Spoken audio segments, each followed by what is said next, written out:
The rumor sweeping through Japanese baseball is not about how bad the Swallows' two-gun results are, though they are undeniably dismal and frankly historically worrying, but the shocking revelation that the massive anticipated cash flow from the previous generation's superstar, the so-called Murakami Fund, fell short of expectations by nearly 65%. This catastrophic deficit isn't just impacting off-season reinforcement. It has forced manager Ikeyama to adopt a style of baseball so reckless and uncompromising, relying on pure aggression, that it threatens to destroy the club's entire developmental pipeline. If you thought the problems facing the Swallows in Jingu were purely tactical, you were wrong. Welcome back to 609 True News, where we dive deep into the high-stakes financial tightrope walking that defines the Yakult Swallows' terrifying new era of Ikeyama ball. The crisis, as viewed through the cold lens of the minor league standings, appears immediately fatal. One observer noted starkly, "If you look at the farm system's results, you know how bad it is. They are clearly just treading water until the next boom, focusing on general health over actual wins." This sentiment captures the widespread panic. The minor league is supposed to be the incubator, the stable foundation for the future. Yet the two-gun Swallows have been consistently hammered, their defensive metrics hitting embarrassing lows. The old guard, the disciples of the classic cerebral Nomura ID baseball, cry out in dismay. Where is the tactical discipline? Where is the ID? They demand a return to a pitching-centric, defensively sound strategy, arguing that even in a hitter's park like Jingu, foundational baseball must prevail. But this is where the argument begins to fracture under the weight of harsh reality and financial desperation. Introducing the counter-argument, we turn to the hard numbers and the environmental factor. A former Swallows coach, now an independent analyst known only as Mr. X, Kishi, puts the financial imperative first. To demand ID baseball or suffocating defense in Jingu is fundamentally misunderstanding the environment and the current budget reality. Jingu Stadium, the Swallows' home field, is notorious for its small dimensions. Year after year, the park factor for home runs consistently clocks in around 1.25 over the league average, an abnormal environment by any standard. Mr. Kishi continues, "Any strategy built around prioritizing pitching and defense first in Jingu is actively setting yourself up for failure, especially when you are financially prohibited from acquiring elite defensive talent. They have been forced to accept the abnormal environment. This is the core doctrine of the new regime. Since they cannot prevent runs, they must outslug the opposition. This is the true philosophy underpinning Ikeyama ball." The result they are playing is swing hard, run hard.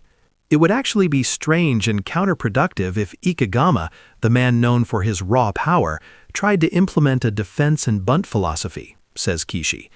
The argument sharpens when considering the economic reality revealed in the opening loop, the shortfall in the anticipated revenue stream from the previous superstar's success. That money was supposed to fund a complete overhaul of the pitching staff and defensive infrastructure. Because that money never fully materialized, the Swallows went into the offseason effectively bankrupt for major acquisitions. They have, in essence, built a team with zero reinforcements. This leads to the painful conclusion that the aggressive, high-risk offense is not a strategic choice. It is a tactical necessity imposed by their budget. The argument is profoundly statistical. When you are forced to use cheaper, less polished players who consistently generate lower quality balls in play and make more defensive errors, the relative value of a single RBI or a home run skyrockets. Comparative data shows that in a team operating under extreme budget constraints in a hitting-friendly park, the value of offensive production increases by almost 30%. The risk of the aggressive approach is offset by the potential for high-leverage scoring that pitching and defense simply cannot deliver without significant investment. The common counterargument is simple. Surely, even if the money is tight, you need fundamentals. The lack of defense will destroy the confidence of the young pitchers. This is the key conflict, the dramatic climax of the Ikeyama mandate. His strategy is explicitly about filtering. He is not managing to win the pennant this year. He is managing a brutally efficient screening process. Veteran sports columnist Arai-san framed the situation with heartbreaking clarity. They see a reckless manager, but I see a man enduring a financial execution.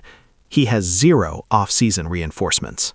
His job is purely operational. Manage the roster without causing major physical injuries to the core young talent, the future, while adopting a system so high variance that it identifies which developing players have the raw mental fortitude to handle the pressure cooker.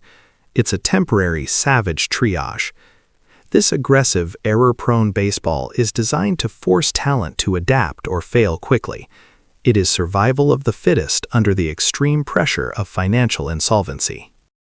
Ikeyama, perpetually smiling despite the storm of criticism, is simply the bridge, the temporary sacrifice managing the club through its lowest revenue period, tasked with ensuring the young talent is ready when the financial window reopens 2 years down the line. His tenure is defined by that sacrifice, a plot twist where the manager's goal is not immediate victory, but strategic, financially mandated survival. For those who criticize him for not playing defense, they miss the point entirely. The alternative, playing defense without the funding for high-quality defense, would guarantee failure and destroy the club permanently. Ikeyama ball, for all its terrifying instability, is the club's only viable path toward financial and future competitive health. This journey through the Swallows' financial hellscape shows us that in professional baseball, the scorecard often lies. True success or failure is written in the balance sheets. The question then remains, can this unstable, offensive-first system manage to keep the core assets healthy long enough for the club to recover? We've analyzed the risks and the desperate logic, but the results remain to be seen. If you found this deep dive into the hidden pressures of NPB fascinating, please show your support by hitting the like button, sharing this commentary with fellow baseball fanatics, and subscribing to 609 True News for more unfiltered insights. We want to hear your thoughts. Do you believe Ikeyama's sacrifice and reliance on pure offense is the only viable strategy given the financial constraints? Or is he risking long-term development for a short-term, high-variance gamble? Let us know in the comments below.